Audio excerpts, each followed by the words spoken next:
the Father, but by me.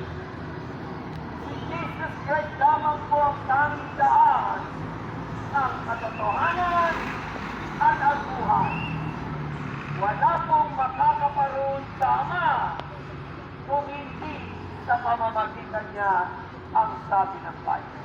The name of God is eternal life through Jesus Christ our Lord.